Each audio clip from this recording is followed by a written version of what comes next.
Hi everyone, this is my last week broadcasting from the UK. Next week I'll be back home, and I've been in London the last week and met with close to 60 or 70 companies actually, talking about many things.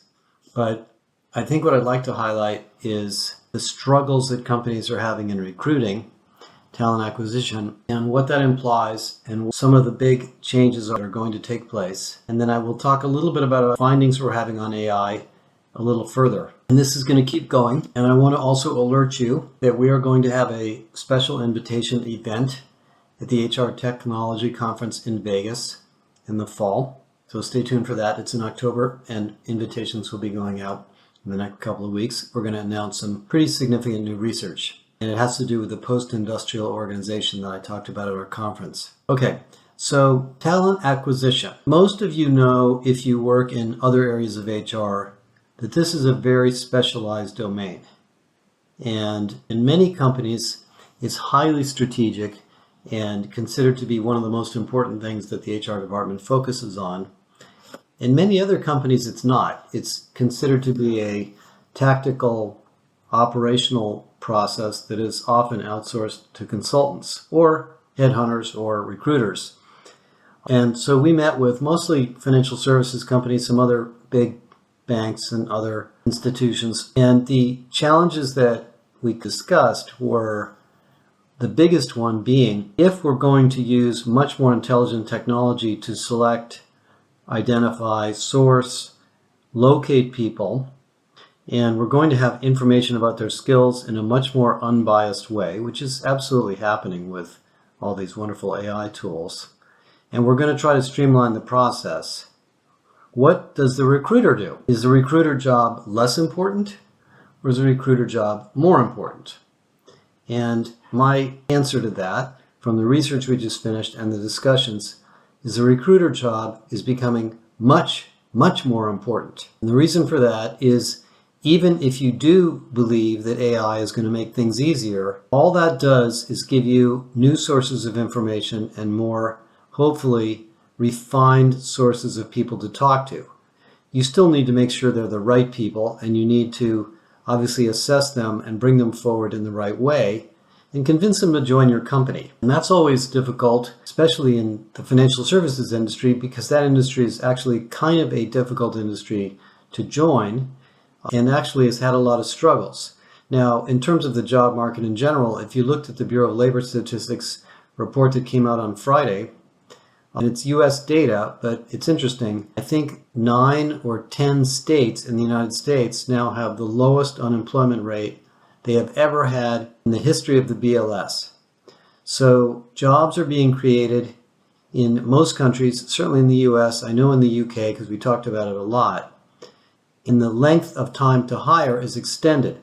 We actually published a report with AMS called the Talent Acquisition Fact Book that has some amazing statistics by industry. You can find it online. And time to hire is getting longer and longer. So the recruiter or recruiting function, but recruiter in particular, has an ever increasingly difficult job. Now, the problem that I uncovered, and I know this is true because I've talked to many of you before, is that a lot of companies don't understand the strategic nature of the recruiter job. Some companies take it very seriously and they have very senior people doing this, but it's more common for this to be a lower level job that is more of a transactional role, oftentimes outsourced, and also oftentimes downsized during a slowdown. In fact, you've probably seen all the data, how many recruiters were laid off in the tech industry when there was a slowdown there. In a sense, that's insane because, and we're going to write some papers on this, recruiting and talent acquisition is the most important thing that a company does. I mean, really think about it seriously. If you don't hire the right people and the right fit into the right roles, you're not going to succeed. I mean, there's just no way to fix that. And every time you have a bad hire, 2 or 3 times as many people that are impacted by that to say nothing of the challenge of figuring out what to do with that person if it doesn't work out. So it's a very, very important function, and it involves clearly understanding the role, the job, the culture of the organization, the skills, and then approaching and finding the right people, approaching them in a way that they will join your company, creating a value proposition that would make them want to join, and then, of course, onboarding them into the company in a way that they can join.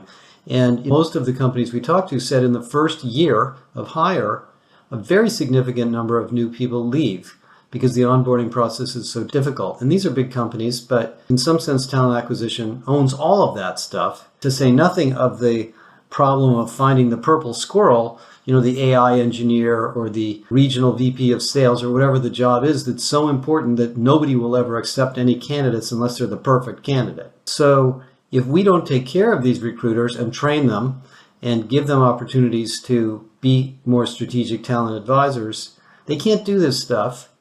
And maybe they do warrant being laid off or not supported unless we get the right role there. In fact, one of the companies, a very large global financial services company that does business in more than 50 countries, told me that their talent acquisition function has more than 1,400 people in it, and that there are more than 400 job titles because the talent acquisition function is distributed into these different geographic business units, each of whom decide to do it their own way. And of course, the problem with that is you get inconsistent hiring. You can't leverage tools. You can't leverage research and science and IP you've done in general.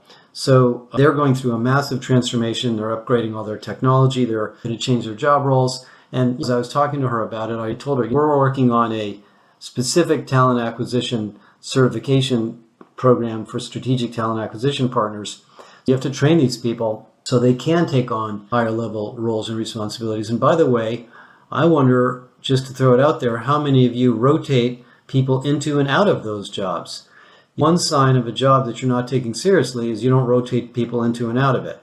Well, talent acquisition executives or leaders learn a lot about people and the business, and they should be rotated into and out of other jobs as well. And those of you that are not in recruiting should spend some time in recruiting. It's very hard. It's much more complex than you probably realize.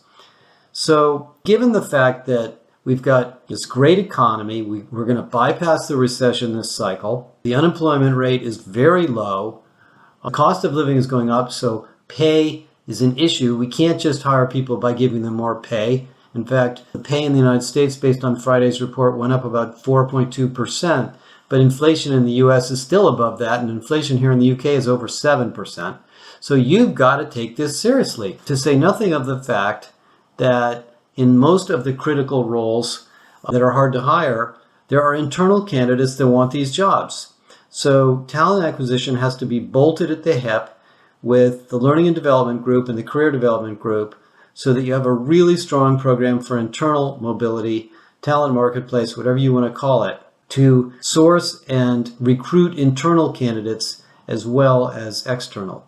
Now, the whole problem of internal candidates and internal mobility is much more complex because there's cultural issues, there's rewards issues, there's the issue that the manager that this person reports to may not let them go, etc. So lots of things there we can talk about, and we've actually done workshops with companies on that problem. So my point is that this is a really important part of HR, and it doesn't always get the attention it deserves. We talked about it with some people at the meeting. One of the largest airlines in the United States laid off the entire talent acquisition department during the pandemic.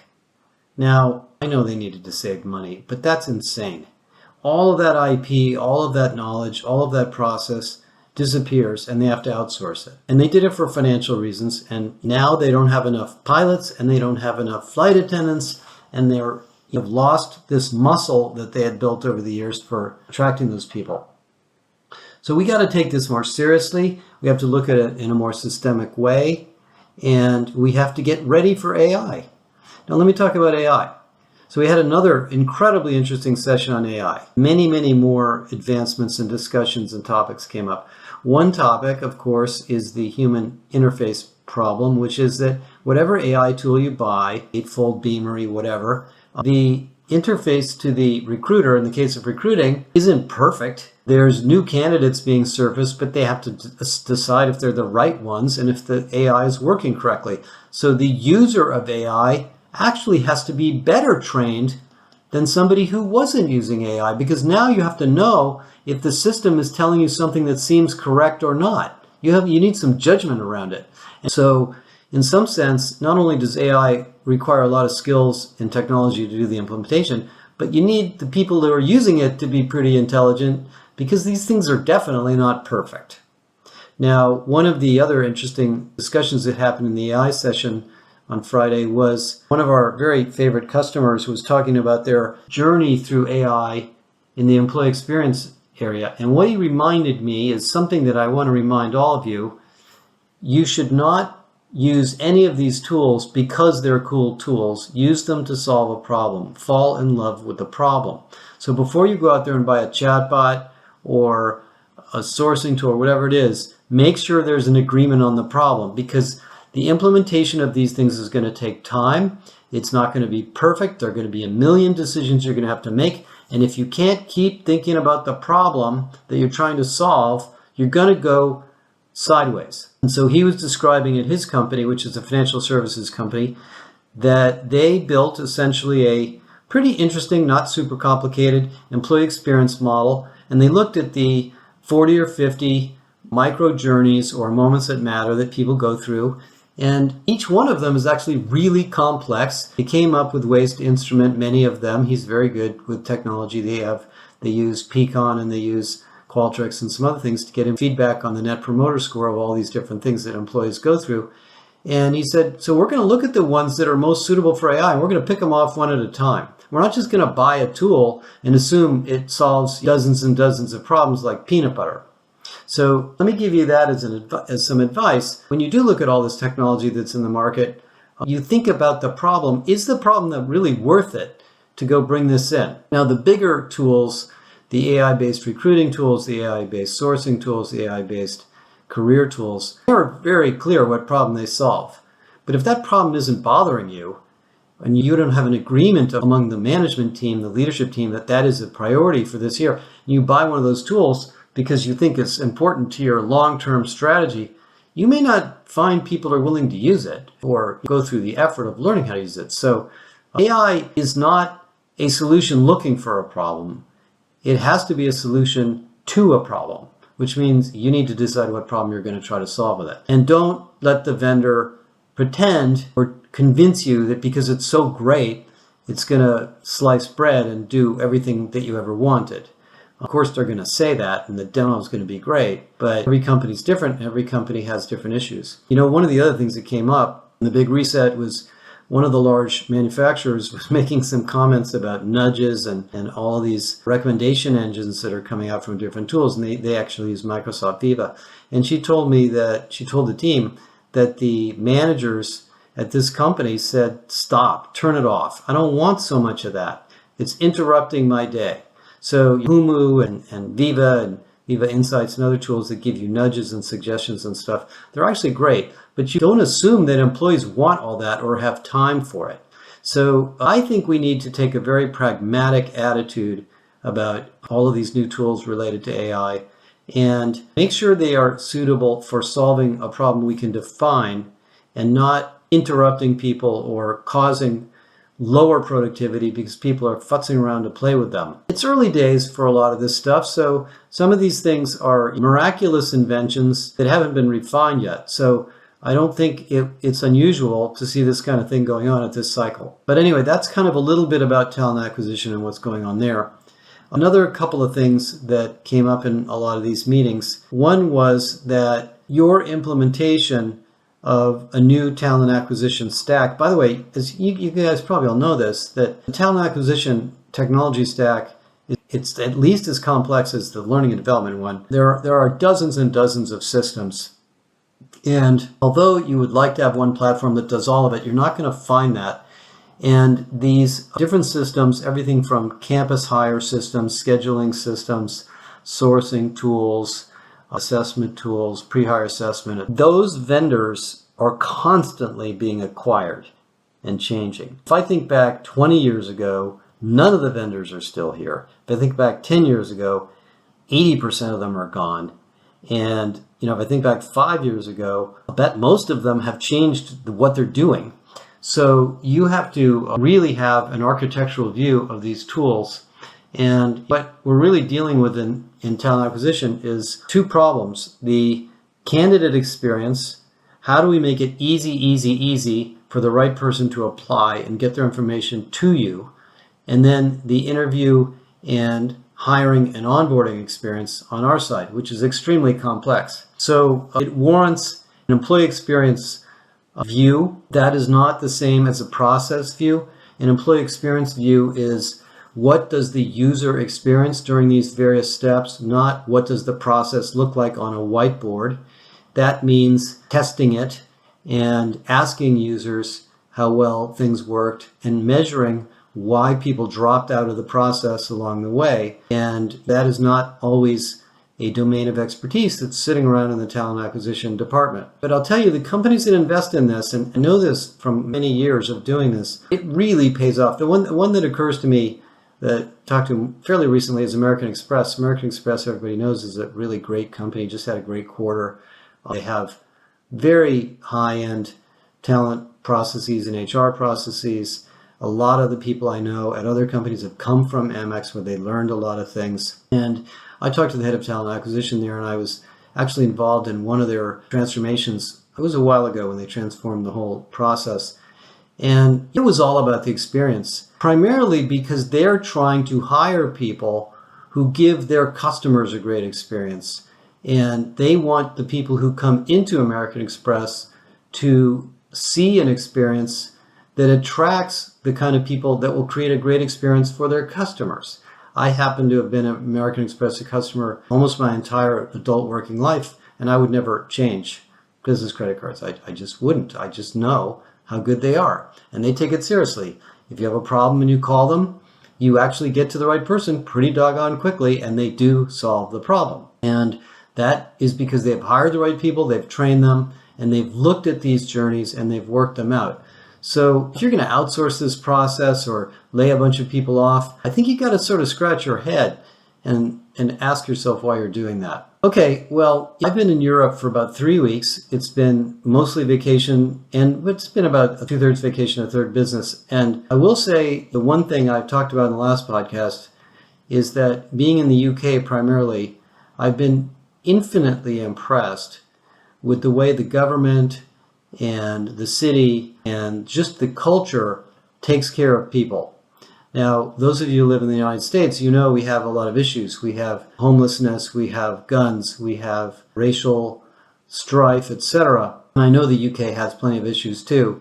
But there's something about an older country that has adapted for longer periods of time, and I mean much longer periods of time, that makes it more mature in these ways. And the reason I bring that up is only because the same thing's true in business.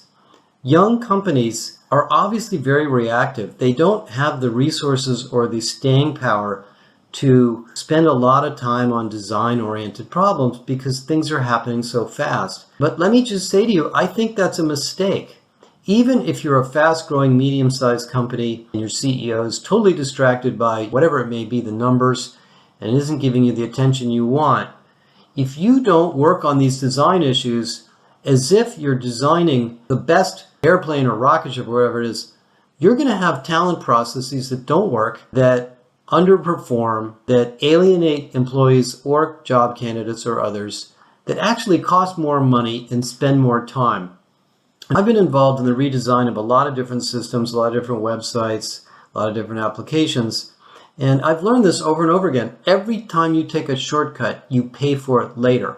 So one of the studies we put out, we did this with the support of Lightcast. We have a really great relationship now with Lightcast, who is the world's leader in navigating the job market and the job and skills data around the world. We looked at the financial services industry following our big GWI study of banking. What we figured out, and they did a lot of the analysis, but was that over the last 5 to 7 years, technology, of course, is a massive problem in banking because they have a lot of old systems. And so all these new mobile interfaces and chat-enabled, mobile-enabled things are difficult for banks. And the data and the amounts of processing are huge.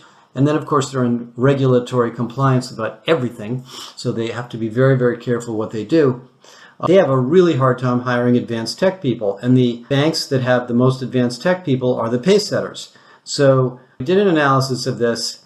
And funny enough, what we found through the Lightcast analysis was that of all of the 75 or 80,000 people that left the technology industry to go into banking to try to help banks build more advanced systems, 95% of them left the banking or financial services industry and went back to tech firms within 5 to 7 years. They didn't stay. Now, it's not the same people, of course. It's more of a flow analysis. But what that tells you is that it's really hard to attract and retain highly skilled people in particularly new areas. Why is that? Because if I'm, say, an engineer or even a salesperson, but let's say I'm an engineer and I've got skills in some advanced tech area, I want to go work for a company that's going to make me even more valuable. I want to work on projects that are advanced projects, advanced technology opportunities, so I can go to my next opportunity and say, look what I built at that place. And so, funny enough, we had this conversation with this team of executives, and the woman sitting next to me laughed her head off, and she said, you know what? We do the exact opposite of that. At our company, we outsource all the exciting technology work to somebody else, and we do the dull, boring, old stuff. It's no wonder we can't hire any of these advanced technology people. And I said, well, I think you just put your finger on something to talk about, that if you don't have innovative, creative, sometimes experimental projects going on inside the company, you won't attract these highly ambitious, creative people because there's nothing for them to do. And I know banks have a lot of focus on operations and compliance and all that, but our research shows that if you don't have advanced tech people, you're going to fall behind. So that's one more little story to throw out there on talent acquisition. Anyway, I've had a wonderful couple of weeks over here, and we will be back on the Big Reset on Friday, and I'll talk to you all next week. Thank you.